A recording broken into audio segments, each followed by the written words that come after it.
ये तो सभी जानते हैं कि राम को 14 साल का वनवास हुआ था। इस वनवास के बाद जब वह लौटे तो अयोध्या वासियों ने घी के दिए जलाकर उनका स्वागत किया। इसी के बाद से इस दिन को दिवाली के त्योहार के तौर पर मनाया जाने लगा। मगर क्या कभी आपने सोचा है कि राम को 14 साल का ही वनवास क्यों हुआ? 10, 12 या 13 साल का क्यों नहीं?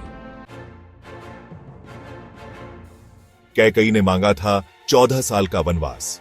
वाल्मीकि की लिखी रामायण के अनुसार कैकेयी की जिद की वजह से राम को वनवास हुआ था।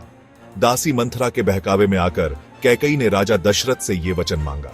उन्होंने अपने बेटे भरत के लिए राजगद्दी तथा राम को 14 वर्ष वनवास देने का वचन मांग लिया। दशरथ ये वचन देते वक्त बेहद दुख की अवस्था में थे, लेकिन वचनबद्ध होकर वह कुछ नहीं कर सके।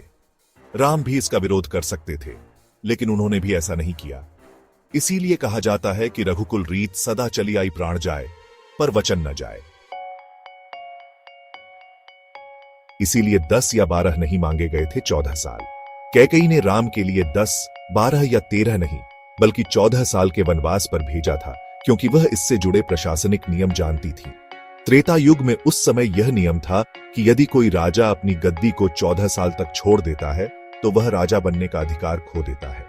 यही वजह रही कि कैकेयी ने राम के लिए पूरे 14 वर्ष का वनवास मांगा। हालांकि कैकेयी के ही बेटे भरत ने उनकी इस चाल को कामयाब नहीं होने दिया और राम की गद्दी पर बैठने से इनकार कर दिया। जब राम वनवास पूरा करके लौटे तो भरत ने उन्हें उनकी राजगद्दी ससम्मान लौटा दी। द्वापर युग में था 13 साल का नियम। द्वापर युग में यह नियम था कि अगर कोई राजा 13 साल के लिए अपना राजकाज छोड़ देता है तो उसका शासन अधिकार खत्म हो जाता है।